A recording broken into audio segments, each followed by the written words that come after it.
Hello. Oh God, that's so loud. Shout. Okay. Thanks for coming to our Scrolls panel. Oh, thanks. Yay! Yay for Scrolls.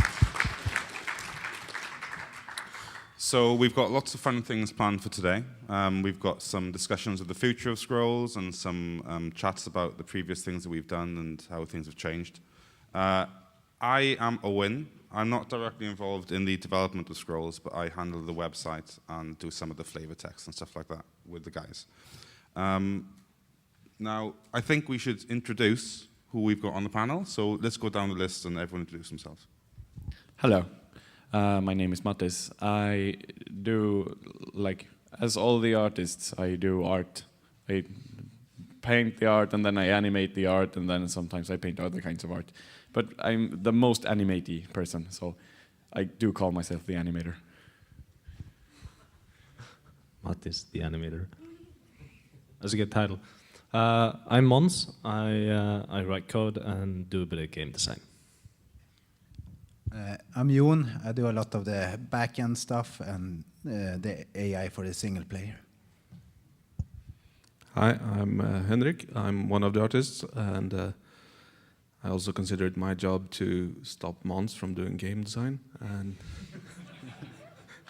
now, as a side project at work, I also try to manage content production in some sense.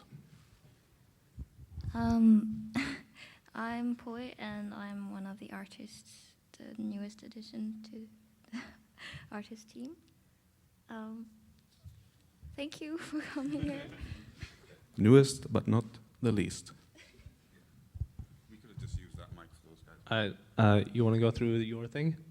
Oh yeah. So we have a Scrolls tournament coming up at 2 o'clock over by the computer who's way over there. And we have an award for the winner, a painting that Poi has made. So we just thought we'd show that.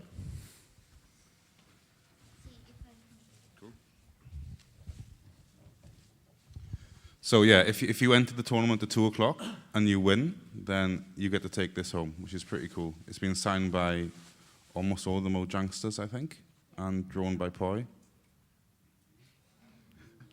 I like the build-up, Poi. Turn it around. Nice.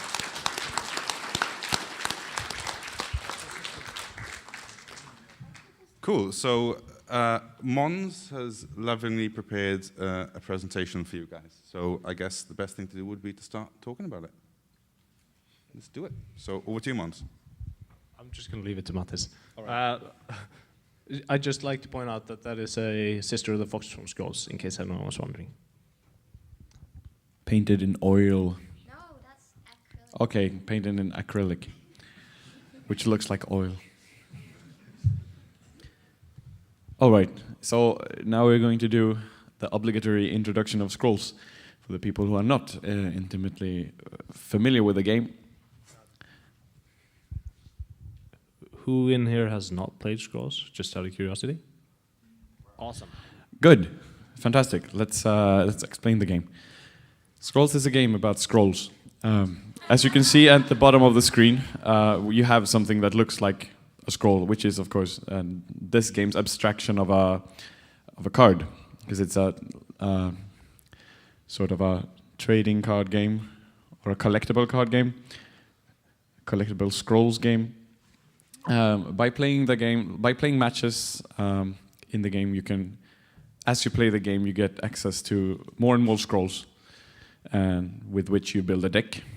And each game you are start the game by being dealt a hand randomly, and as the game progresses, you draw scrolls each turn, and with those, each turn you can choose to sacrifice them to get resources. And so your amount of resources, it rises. Yeah, you can see that in the lower corner.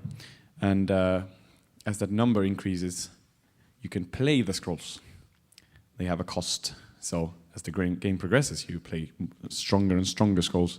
Some of them are creatures, as you can see. dudes with huge cannons and cannons without dudes, and dudes with slightly tinier cannons. And you place them on the board, they attack forwards in a straight line. You try to move them around strategically and wipe out the other dudes on the other side of the board. Eventually you clear a path to the idols in the back, and when you destroy 3 idols of your opponent, you win the game, and then you are a victor. And that is basically how the game works. A little extra detail, as you can see on the dude to the next to the guy on the lower left, he has his resource number has this little yellow icon, and the other guy has the little grayish blue spirally icon. These are the symbols of the 4 resources, different kinds of resources. And so as you play, you decide which resource you want to focus on, and there's an almost equal amount of scrolls for each resource. They have their own identities. So that's so that everyone does not play the same deck against each other, because that would get boring. We have these different identities. So we have energy, and they are the cannon guys. As you can see on the board here, they are one of the factions represented on this screenshot. They're very mechanically oriented and very aggressive. They have the most directly damage-dealing scrolls in the game. So they are the one with the largest freedom to just point and say, explode this, and then it explodes. And yeah, violent dispersal, for example, which makes a scroll be very destroyed. And then on the other side, we have the resource of order. Order is the more flavor-wise, they're an empire. They don't have that many scrolls that deal direct damage, and they are not super aggressive either, but many of them have effects that strengthen your army position-wise. So some help your units attack like more frequently than they would if they stand next to each other. Some boost units that are like front or back of them. So they are like an army. You build your little army and try to position it perfectly and attack with that. And then we have 2 other resources. One is growth. They look like shamanic Vikings and animals. They're very aggressive, and they try to come down on the board very fast. They have units that have haste, and they just attack as soon as you play them. And they're not all very strong as they come out of the board, but if you manage to keep the board and keep control of the board, many of them grow over time. That's why they're called growth. And the final faction here is called the DK, and they are some weird voodoo shaman people who live in a swamp, and they're all about DK. They have zombies, and they have people who turn units into zombies when they die. So they keep coming back.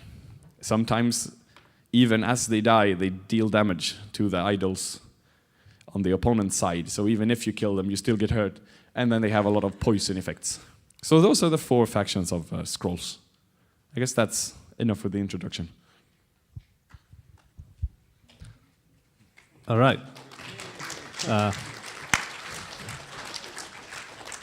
So now we thought we'd talk a bit about what's coming in Scrolls in the future. So there's a new set of cards, 60 Scrolls in total, 15 for each faction, called Rebellion, and that's our next set. And we have Henrik talking a bit about what sets are.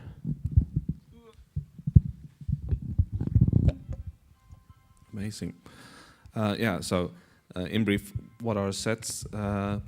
Most collectible card games divide their content, their cards, into more manageable chunks. They're usually called sets.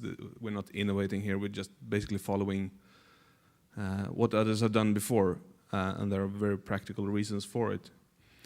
So in the beginning, we didn't have a need for this because we just needed to add more and more scrolls to the game to get it going. A card game is the cards, or there's no game without the cards, so we needed just a lot of scrolls in there. But as the collections have grown, the need has for making chunks of it has grown. So that's what we've done. We've divided the old scrolls into sets and are continuing to plan the new scrolls into sets.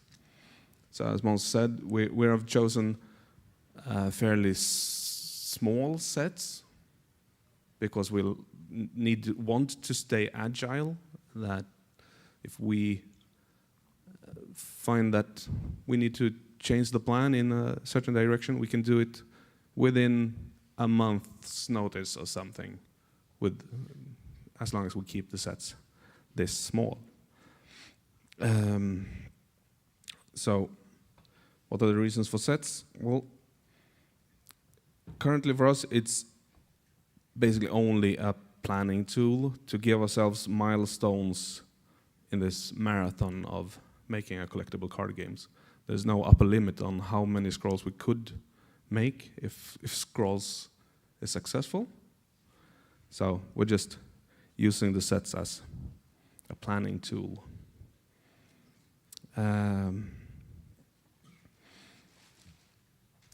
So in the future, I guess we will add their set identities into the game as well.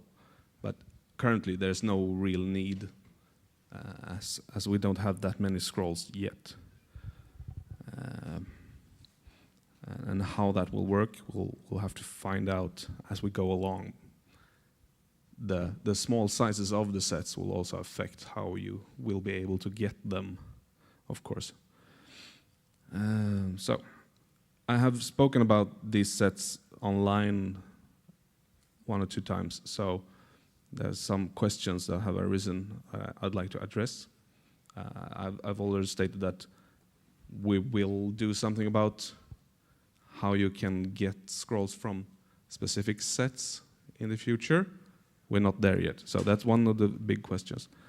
And the other huge concern I've seen is whether our adding sets to the game means that we'll start phasing out old scrolls.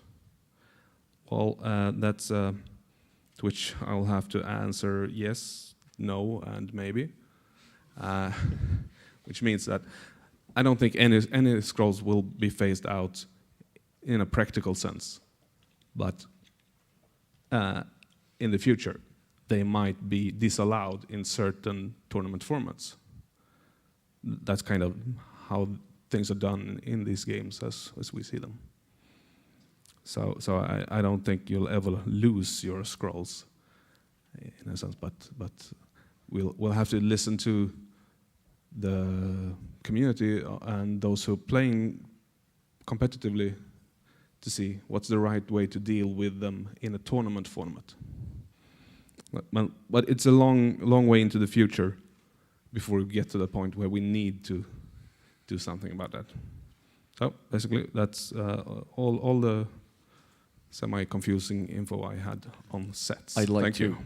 just add some state the obvious, which I love to do, is that one of the benefits of dividing, like Henrik said, we divide our upcoming releases into these sets as a planning tool and as a way to organize the development of scrolls. Right now it has been very much a process of throwing stuff at the wall and seeing what sticks, and I think that's a good way, has been a good way for us to create an environment and know, like, try things, make mistakes, and gain knowledge. And now we want to use this knowledge more to develop the game in a more controlled fashion.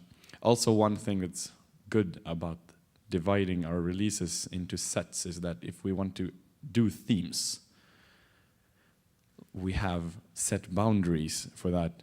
If we didn't have sets, we could say like, oh, let's do a theme about, I don't know, cool giants, like, I don't know, or like piracy. I don't know, like we have this theme that we want to make. It doesn't matter what it is. And up till now, it's been, if we've said that, like, let's make a piracy theme, that's cool, pirates are cool, and then we'd start designing scrolls, and it's like, when does this theme start, and when does it end? When do we stop making piratey cards? What is this? Now we know that, okay, let's make the next 3 sets pirate themed, and that kind of thing. So that's an obvious benefit of having that.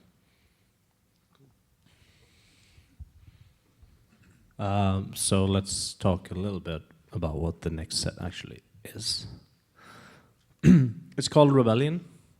It pits the Empire, which is the Order faction, against the other factions, arising at the fringes of the Empire. It's basically growth, energy, and decay rebelling against order. And one big part of this theme is champions, a leader for each faction that is a very strong unit that has a significant impact when put on the board.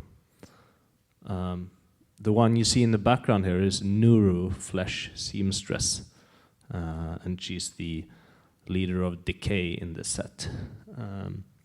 We also have K Royal Envoy, is it? In order. Top Reaver Thea in energy, and Jarl Urhald in growth. Nuru, she spawns zombies instead of attacking a bunch of them. It's a very powerful attack. And she's high-costed like all the other champions. Jarl Urhald, when he takes a beating, he grows stronger, so he's very useful when at low health. Top Reaver Thea is somebody who helps other units on the board, other energy units, when it dies. Is that correct? When she dies. Yeah. Sorry. And which did I not mention? K, Royal Envoy. Yeah. She's harder to enchant or cast spells on for your opponent. It's a very, very strong unit. Another important aspect of this is idle hate. God, we hate idols. We hate idols. So basically what this means is we're introducing abilities and rules that will let you focus on taking down idols fast instead of going for units on the board. Previously in Scrolls, you've always wanted to go for the units first, and we're trying to make it more viable to go for the idols with an aggressive deck. So to do these things, we're introducing 3 new keywords. There's unique, which all the champions will have.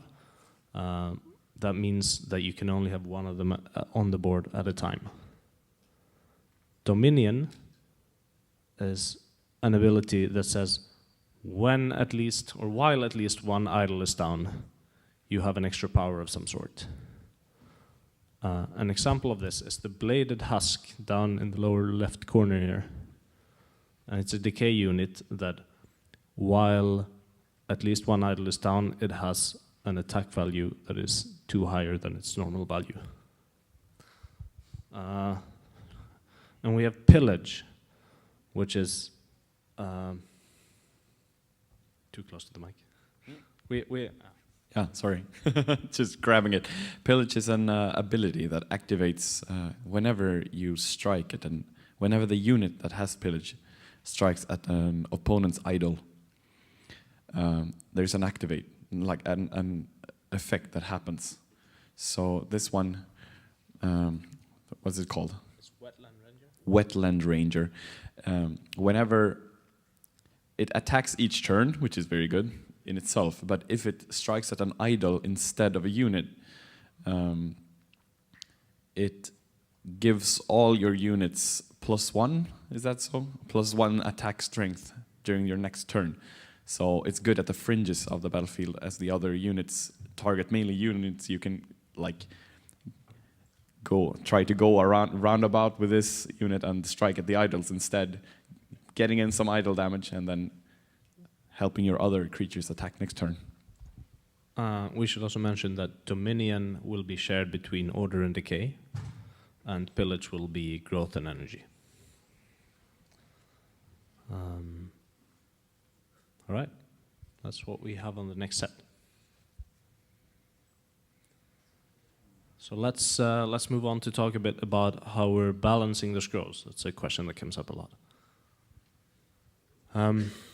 There's basically two ways we balance scrolls before release.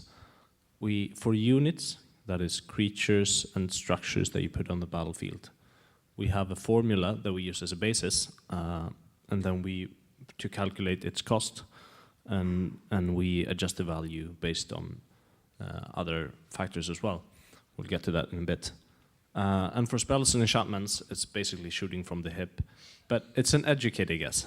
We've done it before, so we have a good feel, we think, for what the cost should be. This here is the formula. It's very exciting, isn't it?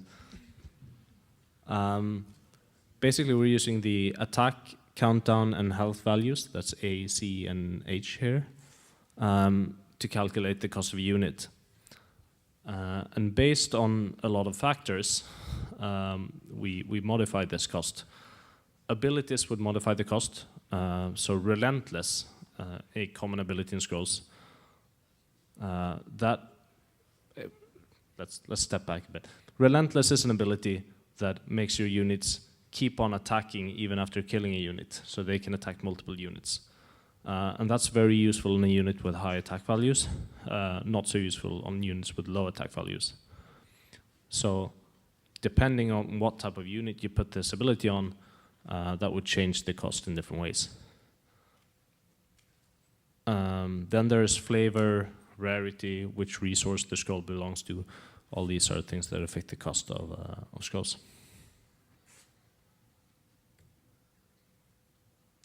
All right, then we move on to internal testing. So basically we play the game, make sure that stuff works as expected and that the balance is reasonably good. After which we move on to put it on our test server. And the test server is a server with a small subset of testers that we've invited. Its primary use is to ensure uptime of the live server. So we find major issues and make sure those don't cause downtime on the down server. So we're basically looking for game crashing bugs. Pretty much. Okay. And then after that, there is also one more thing I'd like to say here is this is no ID. He always gets in the way. It's a bit of a crude joke. He was released to the live server without being on the test server first. One of our first scroll releases after the beta launch. Now, no ID, he wasn't very balanced. You could say completely broke the game.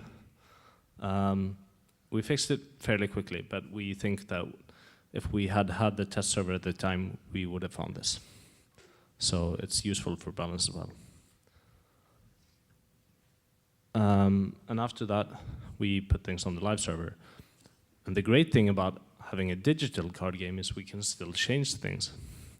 So players really matter here. The feedback and the bug reports and whatnot that we get from the players, they lead to changes. So just recently we released a fairly large balance patch, adjusting balance of about 20 or so scrolls. There's a question in the corner. There's a question? Do you ever find that the players, once you go live or in the test server, are adopting a strategy that you didn't really think of? Sorry, once more, please. Or could we get a mic there? When you go live with the players, do you ever find that they have a game-playing strategy that you didn't account for in your formulas? Yeah, that was it? Repeat the question for the mic. Oh, okay. I'm repeating the question. So when we put things live, do we ever find that players find a strategy that we didn't anticipate that could be potentially unbalanced. Is that right? Do you want to answer this? I was thinking that. Oh, sorry. I was thinking that if anyone wants to, have any questions. We have a bit of space for questions later as well. Okay. Well, let's Yeah, just we do find that there's been a number of cases where unintended uses of scrolls has been found, and we kind of like it. We're we're fans of combos that we didn't originally anticipate, as long as they're not too game breaking. There was one called Puppet Nutrition that just destroys an entire row with very little cost, or at very little cost. So we did change that, remove that combo, but in most of the time we like to leave those combos in the game.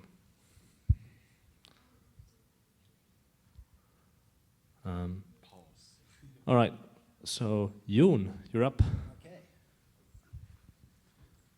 Yeah, so I'm gonna talk a little bit quickly about the AI in Scrolls. When I started on Mojang in 2012, I was asked to fiddle with the Minecraft AI, and I was pretty confident that I could do a decent job with it because I've been working with it before, that kind of AI. But then Jacob asked me to help out with the Scrolls AI, and I wasn't as confident I could pull it off because it's a completely different problem. So in Scrolls, we run all of the single-player AI on the servers to prevent cheating and stuff like that. So the AI needs to run really quickly. And that was my biggest concern. So how does it work? Well, the human brain is really quick to identify like patterns when you see most brains, not mine, when I play Scrolls, but you can see patterns quickly and you move your units and all that. But for a computer, it's not as clear how to do this. So the Scrolls AI works a little bit like a chess AI. It tries out a lot of different combinations and scores them. And so if it has a hand with a Duke or Spearman and a focus, for example, he puts them everywhere on the field and scores each combination, and then he chooses the one with the best score. And each of these combination is also played into the future, so it simulates the game. For the hard AI simulates it like 10 times turns into the future to see what's going to happen if he plays it there. Most of the things it does, it's really bad moves, but it finds some good ones and chooses them. And also the opponent's movements is simulated on the first end turn, so it can predict how the opponent also is countering his actions. And this is I think it's a very good approach to the AI, because it makes it very adaptable. For example, when we released the Decay Scrolls, we didn't have to change anything in the AI, it just worked because it's just trying out combinations with the new cards and scoring them and choosing the best one. Also, it's a non-cheating AI, so it could look on the opponent's hand and use that information to know what to do, or just draw thunder surges all the time. But that would be ridiculous, and I would be ashamed as a programmer. But also I have to admit there is a little bug now, so it's actually a little bit of cheat, but I don't think it's noticeable. If you play a burn, it will know what card it's getting next. So click the mouse over there. We have a question. Oh, question. Wait. calculate? Does it use the same formula to calculate the values of the cards as you do? Actually, it uses a different one. But when I found that formula a year ago, it was very similar. Okay. But I would say it was a little bit better than that one. All right. Because you did that one, the Yeah. first one. Of course. Of course. Thanks. But yeah. And it's also, it's not only, that's just for the units, it also scores like the idols and the positions and the number of cards on the hand and the resources. So it has a lot of fitness functions, and it sums them up and selects the best one. So the AI is obviously used for the single player stuff, but we also use it internally, like stuff you don't notice. So when we released new precons, we released one new precon. Oh yeah, it's like the decks that you can buy in the store. We want to make sure that they're balanced, and to do that we can have the AI play thousands of games. So it takes the new precon and plays against other precons, the old ones, and it sees that, oh, this is about the same win ratio. Then we know it's balanced. And our first draft on the decay precon was winning 80% over the others, so it was not very balanced. Also, we found out that the start hand, if you played scrolls, you know that the second player has one card more than the starting one, and we found out that that's a good trade-off to make it more fair, and by playing tons of AI matches with different configurations. So it's very helpful, and that statistics kind of makes sense when we look in the database as well, what the win ratio is now, player against player. And then when we use it, it's like a code assistance as well. As soon as we change something in the code that we don't want to affect the behavior of the scrolls, we can run lots of AI matches before and after and make sure that they are exactly the same. Then when we optimize something or refactor, we know that we probably didn't change anything unintendedly. And we'll use it for other code stuff as well, but it's not very interesting. And then and I'm working a bit on improving it as well, and making deeper searches so it gets smarter. And we have a version in the office that makes much more dynamic movements and stuff, but it's far too slow still to release on the live server. So that's in the future. Okay, I think that's it. All right. I think that's the end of our prepared material. So are there any questions? Oh, I'll just make the a bunch. I have my son plays Scrolls, and I have no knowledge of it. And I'm wondering if you could possibly just do like a short demo of it, and one of you talk us through it. Would that be a reasonable thing to do? I was thinking just now, maybe we can play the trailer because some people haven't seen it in action. And as that's going, if you could talk us through it, say, look, here's what's going on, so we understand it. Because I think I've seen the trailer, and I still don't get it. If you plug this in, I think I can change the trailer. Let me just find out if I have internet access here. Oh yeah, we needed to play it. Or I can just play. I've got internet on mine. We can switch over for a second. That's not good.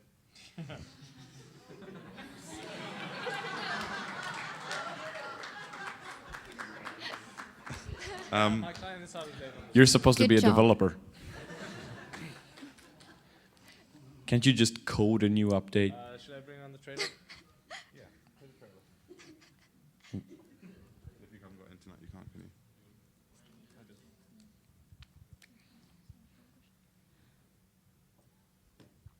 Should I get some questions in the meanwhile? Sure. All right. Oh, we've got one here. Are you ever going to add an in-game currency to Because as scrolls, are you gonna have like? Because there's decks with resources, but are you ever gonna add like in-game currency after you won a game? You get a little in-game currency, then you can go buy packs, and then you can customize your scrolls of decks, or is that not gonna be a It's thing? in there. Oh really? Yeah. Oh, now I feel silly because I don't know since I just No, but it was a good question. All right. That's an obvious step to take, and we have taken All right. it. I think one of the big things with scrolls is that there's been lots of efforts made, so you haven't got to pay extra money to enjoy it. Like, I think there's a preconception with these kind of collectible card games that you need to kind of cash in and spend more money to advance through the game and to get to a competitive state. But that's something which is really important, I think, to Scrolls development. Like, whenever we're tweaking something or adding something, it's always right to the front of our minds that any player, once they've bought the game, should progress, you know, at a steady pace without spending extra cash. Next question. What makes a good or bad deck? Lots of creatures. You need creatures. You need to... Because there are spells that will kill a creature. Violence. But once you've used it, it's like... It's spent, right? And your hand is finite, so if you have 6 scrolls that do damage and you play all of them, then eventually you have nothing in your hand. But a creature, you put it down and maybe it destroys another unit, and then like usually 2 turns later it attacks again, and it keeps doing that. And that way you can invest on your board. And if you make sure that the opponent's units are destroyed and yours stay on the board, then you'll probably win the match, and that's what creatures do. So many creatures that attack often, there's a value called countdown in scrolls, and if it's the countdown of 1, it will attack every single turn. Countdown of 2, it will attack every other turn. So 1 countdown creatures with good attack are very, very useful. Is there anything else? Like, basically, what makes a good scrolls deck? Well, it's often a good idea to keep the number of resources you combine. You can mix and match the resources. Just use 1 or maybe 2 of them. Don't use all of them. All right. Next question. Yeah, I've been playing Scrolls for a little while now, and when I first started, I picked an Order deck. And I noticed that Order seemed to have a bit of a disadvantage versus Energy, and when I'm doing some research, I noticed that certain decks were good for certain decks. Is that intended as sort of a rock, paper, scissors, or are you hoping to balance each deck to where they're, good versus each other? We're not. It's not our intention to have a rock, paper, scissors mechanic between the factions as a whole, but between different specific decks, definitely. So you could build a deck that's all about the ranged units, and that will normally be very effective against spiky units, for example. But it's not our intention that you shouldn't be able to build a deck in Order that's good against energy. This is also a question of the amount of scrolls we add into the game. The more scrolls we add, like eventually we'll be able to, when you have to pick again amongst a small subset of scrolls instead. Right now, if you want to, we don't have enough scrolls to have that kind of metagame. So some kinds of rock, paper, scissors situations, they appear, and hopefully as we add content, things will balance out themselves a bit more. We'll have to look into that as it happens. Next question. Okay, so I just played Scrolls for the first time today, and I was wondering, would you consider adding in a unit for each faction that could repair damaged idols over time? I think we are very we're cautious about that, because even though as a player, if you're losing, you will want to repair your own idols. We have a rule that we almost all agree on. We almost agree. This is how Scrolls development is. We usually almost agree on something, and then we almost put it into the game. You shouldn't be able to get back dead idols. Like when they're destroyed, they should be down forever, because Scrolls is already considered by some to be a slow game, and the more you're able to heal yourself back up, the more the game can drag on for like, I don't know, 60 turns or something like that, and that it's not very enjoyable. So we'd rather give the player an opportunity to kind of lose quickly and then get it a new shot. And just to be clear, we do have idle healing in the game, not units, but we have spells that heal idols. So we could potentially make units that heal idols, just not destroyed ones. Next question. Quick question. In the long run, do you have any plans on adding more than the current 4 factions, or is it going to be pretty much the 4 factions permanently? We don't have any plans. It could happen, but and I'd like to, but the main problem with it is that there would be tons of work to get that faction up to par with the rest of them, which means that we'll have to put the others on hold. So it is a really a planning nightmare at this stage of the game, but I would sure hope so, because right now we have 4, and you can combine them so to get many kinds of decks, and if you add 1 more, then it combines exponentially. So obviously it would be nice, but at this point in time, it would disrupt the content planning too much. Next question. Do you have any plans for adding Scroll to either mobile devices or the real world? I can. Is it? We won't be making a physical copy, because that was from the start. We knew that we wanted to make Scrolls as a digital game for a digital environment that allows us to do things that other games that are physical get into troubles when they try to translate it into the digital environment. So there won't be a physical copy with these mechanics, at least, that's for sure. And tablets, we would love to have it on tablets. It's kind of a big step, so I think the current idea is to make it a bit more finished before we get there. We're still talking about this. We're not entirely sure. But yeah, it would be great on tablets.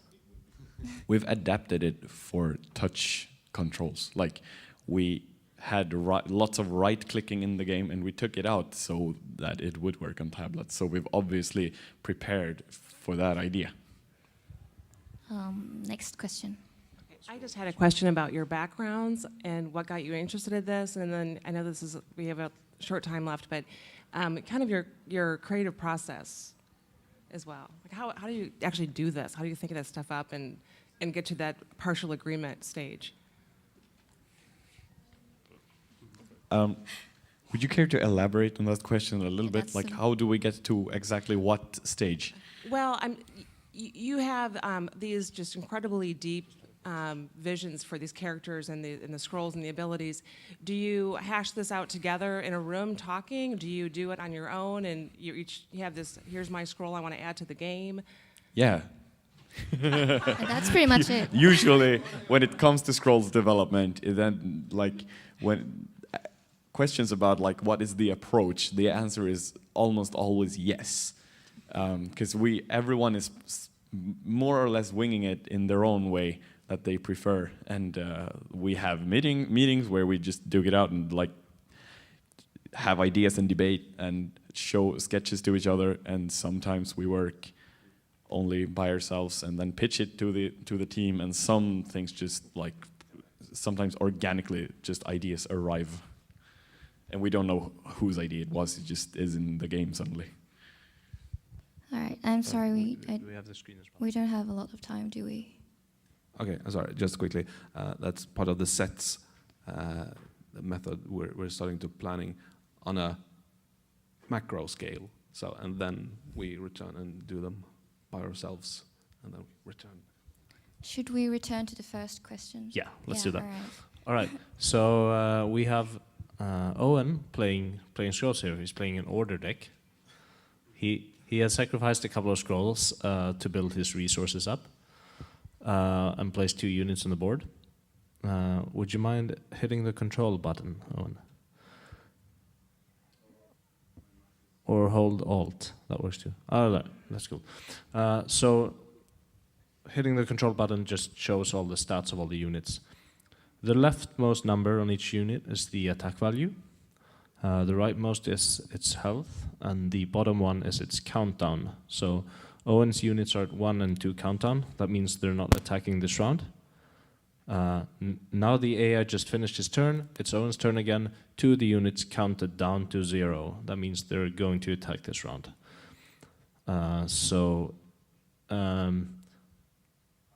If he can move them 1 step each turn, any unit he likes. And when he hits end turn eventually, they will attack, dealing damage to that cannon.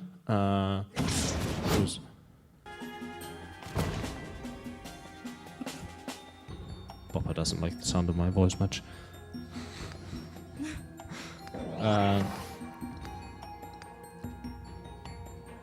I don't know, you're playing weirdly. So, please endure, Owen. Please endure, for the sake of everyone. So, the thing is that